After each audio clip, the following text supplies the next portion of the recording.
Hey everybody, let's do a beaded long tail cast on. I've already strung some beads onto my yarn and I've slid them down my yarn a bit so they're towards the ball, and I've got the tail without the beads on it.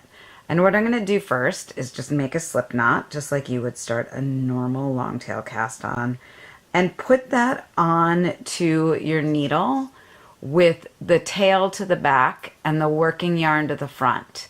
And then you're going to take a bead and slide it up so that it touches the needle. And then you're going to go ahead and cast on a stitch. And there you've got a bead in between two stitches. And now this is so easy. I'm just going to go get a bead, slide it up,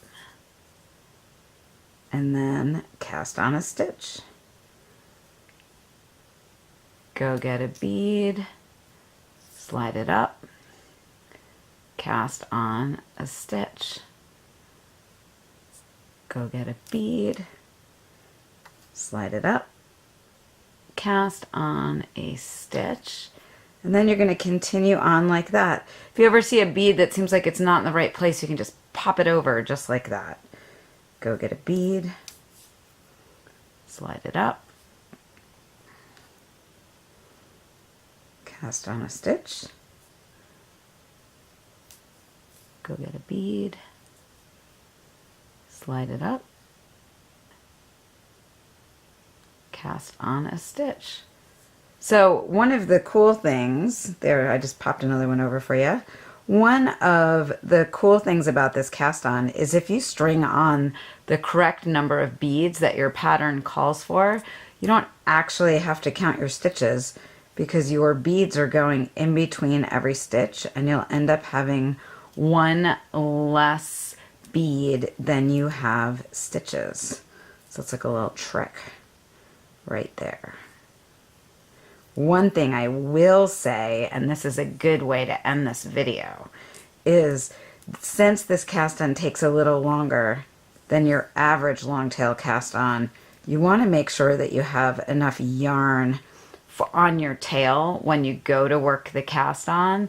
And the trick that I do for that is just to loosely take a piece of yarn, and I'm just going to move this cast on out of the way to show you, and I wrap it around my needle like say 10 times, and that would be as much yarn as you need for 10 stitches, and then multiply that by the number of stitches that you're casting on, and give yourself a little extra, a little just in case bit. And if you do that, you won't run out of yarn for the cast on.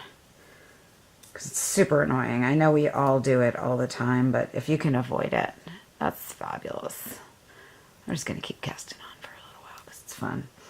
If it starts getting annoying and the beads are down and out of the way, just slide a few up so they're closer to you, and that will make it go faster. But if you have to go down the yarn every time to get a bead, that's going to make it take a little longer than necessary. I love a long tail beaded cast on, don't you?